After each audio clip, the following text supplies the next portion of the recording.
ស្ត្រីដំឡៃសមនឹងចរិយានាងដូចបុប្ផាក្លិនក្រអូបសពបរិយគេឈ្មោះអូនល្អ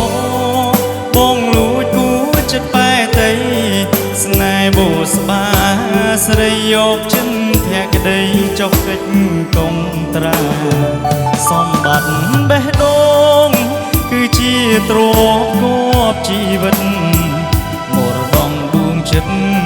ថ្លៃគូខសន្យា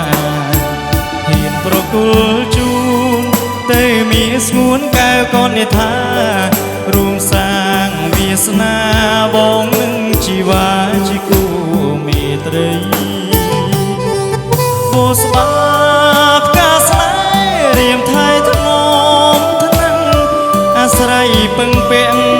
ការយួរសាំងមានរាសីអូនល្អគ្រប់យ៉ាងជំរុងចម្រើនស្វាមីបងធន់ព្រួយភ័យព្រោះមានពិសីមករួមវាសនា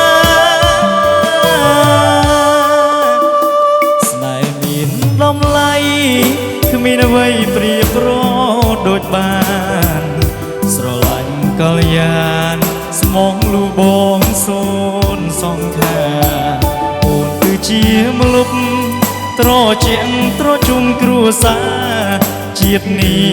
សន្យាមិនក្បត់ជីវ៉ាស្នេហ៍ផ្កាផ្សេងឡើ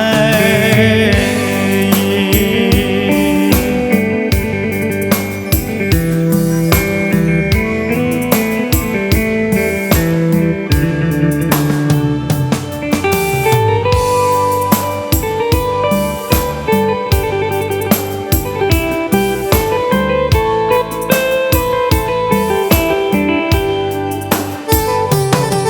បូស្បា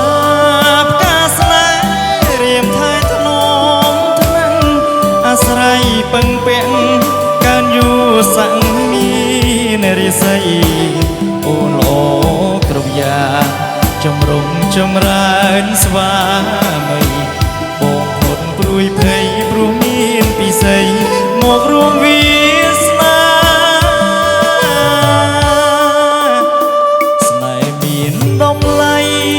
គ្មានអ្វីប្រៀបប្រដូចបានស្រឡាញ់កល្យានស្មងលូបងសូនសងខាអូនគឺជាម្លប់ត្រជាក់ត្រជុំគ្រួសារជាតិនេះសន្យាមិនក្បត់ជីវ៉ាស្នេហ៍ផ្កាផ្សេងឡើយ